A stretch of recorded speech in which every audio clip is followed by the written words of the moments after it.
हम तिम्बल चौक बाज़ार में खड़े हैं। ये NH 64 का एक इलाका है, गुजरात शहर का हिस्सा है ये।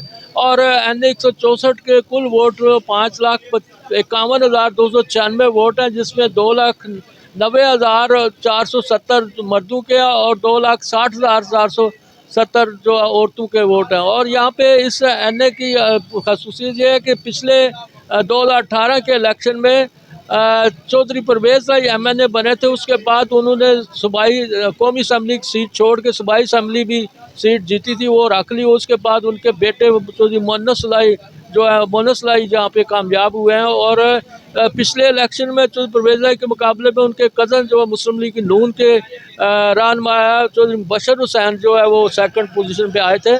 तो उस वक्त उसके बाद यहाँ चौधरी परवेज़ लाई के बेटे जो है यहाँ पे इस हल्के के MNA रहे हैं। और यहाँ पे बहुत सारे मसाइल जो है वो हम इनसे लोगों से पूछते हैं कि यहाँ पे क्या क्या मसाइल हैं और किस हद तक हल हुए हैं। और आइंदा इलेक्शन जो इस वक्त इलेक्शन का माहौल गर्म हो रहा है उसके बारे में भी पूछते हैं हम। यहाँ पे एक मौजूद है, यहाँ पे एक साहब, हम उनसे पूछते हैं कि आप बताइएगा। हाँ जी, आप ये बताइएगा कि यहाँ NH 64 पे जो इस वक्त क्या क्या मसाइल हैं। जी, यहाँ गुजरात में सबसे जो बुनियादी मसला है वो पूरे गुजरात में सीवरेज के पानी की निकासी नहीं है। और जब भी बारिश होती है तो तमाम बाज़ारों में पानी खड़ा हो जाता है और तमाम मोहल्लों में पानी खड़ा हो जाता है और तमाम सड़कें दरिया बन जाती हैं। और इसके अलावा यहाँ एक नए हॉस्पिटल की ज़रूरत है कि इस वक्त अजीज़ भट्टी अस्पताल में बहुत ज़्यादा रश है। और इंशाल्लाह ताला अगर गवर्नमेंट ने दूसरा हॉस्पिटल ना बनाया तो यहाँ आवाम जो है उसको मेडिसन या उसको ट्रीटमेंट नहीं मिल सकेगी। अच्छा, ये आप बताइएगा कि इसके बुनियादी मसले क्यों नहीं हल हुए हैं? पिछली गवर्नमेंट जो है उसने क्या किया है?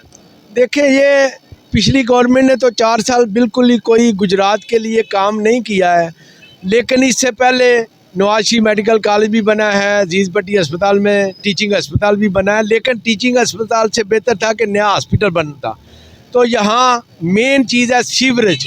और इसके अलावा जो गलियाँ हैं या जो सड़कें हैं बिल्कुल टूटी फूटी हुई हैं।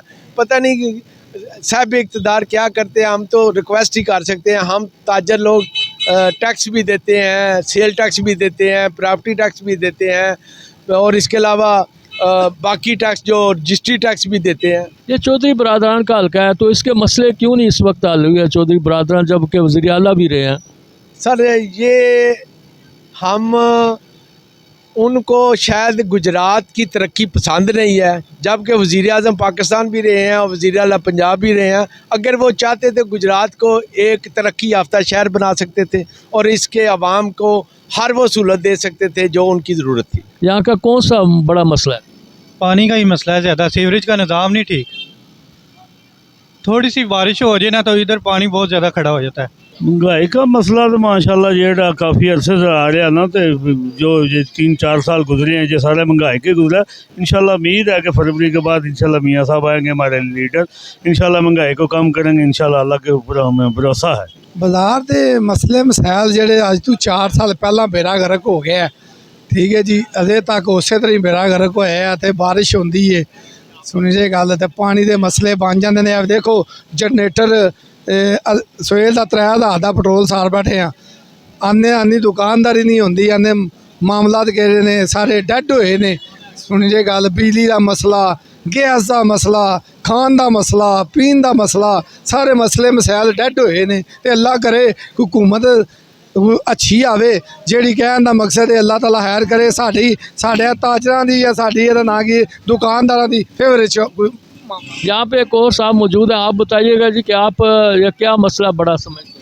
अभी मसला फिलहाल लोड शेडिंग बहुत ज़्यादा हो रही है। 1 घंटे लाइट होती है, 1 घंटे नहीं होती। फिलहाल बहुत तंग किया दुकानदारों को, ताजरों को तंग किया है। ये जनरेटर लगाते हैं, पेट्रोल इतना महंगा हो गया, हमारे सोच से ज़्यादा महंगा है। यहाँ पे एक और साहब हैं, आप बताइएगा जी क्या मसला है यहाँ गुजरात से? अस्सलामुअलैकुम जी, मसले जी बहुत सारे हो गए हैं। बिजली नहीं आ रही, 2-2 घंटे बंद है, 3-3 घंटे बंद है, 10 मिनट आती है। हमारे लिए बहुत मसाइल बन गए हैं। उसके साथ ये है कि रेट बहुत, पेट्रोल कम हो गया, मतलब इन्होंने कीमतें वही इनके बहुत ज़्यादा हो रही हैं।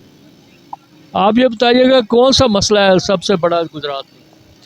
गुजरात में सबसे बड़ा इस वक्त मसला सीवरेज का है। मतलब जिस वक्त भी बारिश होती है हर तरफ पानी पानी हो जाता है, इसको सबसे ज़रूरी है देखना। इसका मसला क्यों नहीं हल हुआ, कब से ये मसला है? बहुत पुराना मसला है, जिस वक्त भी बारिशें होती है पानी खड़ी हो जाती है, हर तरफ इन्होंने सीवरेज भी बचाते हैं, कोई मतलब सही तफसीली काम नहीं होता। हर कोई आता है अपने लेवल से, मतलब वो शुरू कर देता है काम, मतलब हर मतलब इलाके का अपना ठेकेदार, या तो एक बंदे को काम दिया जाए जो सारे को एक मतलब पूरे सिस्टम के मुताबिक बनाया जाए। मतलब अगर बोले का काम है, जलालपुर रोड का काम है, 5-5 बंदे करते हैं, जिसकी वजह से वो सारा निज़ाम आउट हो जाता है। हमने तो जिधर भी देखा है। आपका कहना है कि यहाँ पे कोई इंजीनियर नहीं है, मुख्तलिफ ठेकेदार काम करते हैं? हाँ जी, मतलब कोई तरीका कोई नहीं है काम का। मतलब जो सबसे मतलब मेन चीज़ है ना, पैसा हर दौर में लगता है, लेकिन शहर गुजरात डूबा ही रहता है हर वक्त पानी में।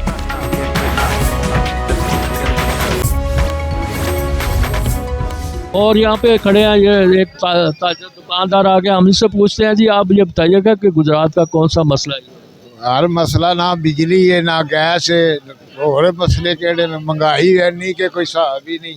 सर बिजली का बहुत मसला है, तो गैस तो जो बिल्कुल ही नहीं आ रहा, बहुत जलालत बनी है गैस की, बहुत वड्डी जलालत है गैस की। ज़्यादा तो डब्बे जिस ला लेंगे ना बंदे, दूजे घर में गैस मिलते ही नहीं। इधर तो कोई मसला नहीं है, बस काम शाम ठीक है, अल्लाह का शुक्र है, अब तो बिल्कुल ठीक हो, कोई मसला नहीं। ये पहली शख्सियत है जिन्होंने बताया कि मसला नहीं है। आप बताइएगा गुजरात का कौन सा सबसे बड़ा मसला है?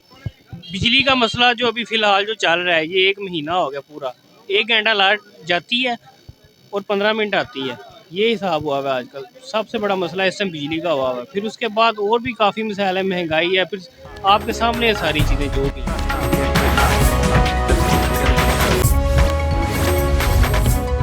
मैं इस वक्त बिम्बर रोड पे मौजूद हूँ।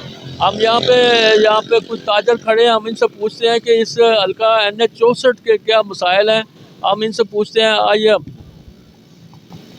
ये बताइएगा कि इस हल्का NH 64 के क्या मसाइल हैं?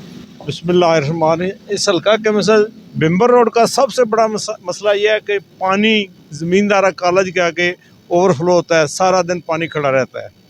एक सफाई का मसला है, दूसरा उधर सबसे ज़्यादा परेशानी बिजली नहीं आ रही, गैस नहीं मिल रही, गैस नहीं आ रही, गैस महंगी है, क्या करें? तो आपने इसके शिकायत की है किसी अदारे से? शिकायत किसको करें, इलेक्शन में लगे हुए हैं, जिस दफ्तर में ये बंदा नहीं को मिलता। अब मैं DC ऑफिस से होकर कोई शायद नहीं है उधर। और साबका दौर में जब ये कौमी असम्बली के हल्के में जो कामयाब हुए थे, वो कौन कामयाब हुए थे, आपने उनको क्यों नहीं बताया? कामयाब तो हुए थे ना जी, पहले ज़िमनी इलेक्शन में तो हुए थे चौधरी परवेज़ लाई साहब, उसके बाद आगे ज़िमनी इलेक्शन हुआ, उसमें आगे मुनस लाई साहब। वो कोशिश करते रहे हैं, काम कराते रहे हैं, वो काम भी बहुत ज़्यादा है, मसाइल बहुत ज़्यादा है, वसाइल काम। आप ये बताइएगा कि यहाँ NH 164 का सबसे बड़ा मसला क्या है? जी सबसे बड़ा मसला है इसका सीवरेज का, पानी का निज़ाम बहुत ख़राब है गुजरात में, और सीवरेज का निज़ाम नहीं ठीक।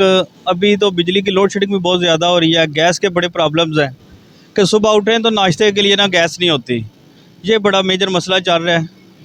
ये सीवरेज का जो मसला है ये कितने अरसे से है? ये काफ़ी अरसे से चल रहा है। ये एक दफ़ा इन्होंने खुदाइयाँ की थी, लेकिन उसमें ना सारा निज़ाम फेल कर दिया था इन्होंने, जो गुजरात का था ना सारा रकबा ख़राब करके रख दिया था इन्होंने। अभी तक ये मसला ठीक नहीं हो सका पानी का। तो इस सिलसिले में आप ये बताइएगा कि यहाँ पे कौन कामयाब होता रहा है और उसमें क्या उन्होंने काम किया है सीवरेज का? जी इधर चौधरी बरादरान कामयाब होते रहे हैं, शुरू से ही वही हो रहे हैं और उन्होंने ये काम करने हैं, ठीक है। अभी जो सड़कें बनी हैं कुछ तबीनाती काम हुए हैं पिछले दौर में, लेकिन उसके अलावा लेकिन पानी का मसला जो का तो ही है, वो वैसे ही पड़ा हुआ है।